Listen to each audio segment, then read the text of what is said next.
Je suis Caroline Lebrun, directrice de l'école 42 Lyon Auvergne-Rhône-Alpes, qui est basée sur le campus région du numérique à Charbonnières. Aujourd'hui, on a 10% de femmes seulement dans nos effectifs étudiants. On a l'ambition de monter à 30% dans les 3 prochaines années. Et donc on met en place des actions avec les acteurs du territoire pour attirer davantage le public féminin qui peut être encore un peu réticent à s'engager dans le numérique. Donc on travaille avec des associations et puis on met en place ce qu'on appelle des piscines discovery qui sont des stages d'initiation au code qui durent 1 semaine et qui sont à destination d'un public féminin uniquement. Et finalement, elles se rendent très vite compte que le code n'est pas une spécificité masculine.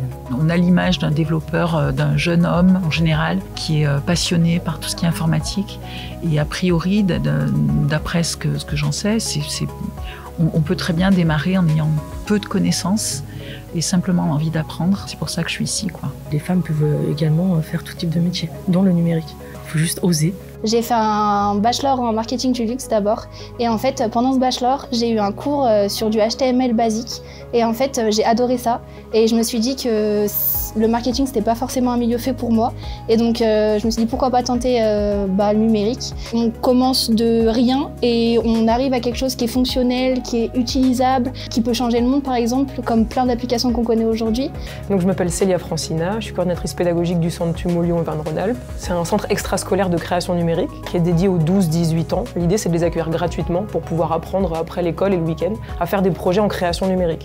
Dans les labs cinéma, on approche très facilement 40-45% de jeunes filles. Mais sinon, à l'échelle de TUMO, aujourd'hui, on remarque qu'il y a plus de garçons que de filles. On fait des actions avec des associations en non-mixité pour aller les chercher, justement, leur proposer des projets spécifiques. Ça peut être du podcast, de la programmation, c'est très varié.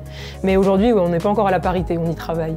Il y a une aura très numérique, très digitale qui englobe la chose. Donc très vite, on va penser à un geek, un programmeur dans sa cave, dans un univers très sombre. Et après, très vite, quand ils mettent les mains dans le cambouis, ils se rendent compte qu'il y a beaucoup d'idées qui sont en fait des stéréotypes et ils sont assez vite convaincus, ou elles sont assez vite convaincues de ce qui leur plaît. Mais c'est vrai que c'est un chemin à faire ensemble et on les accompagne beaucoup pour faire ça.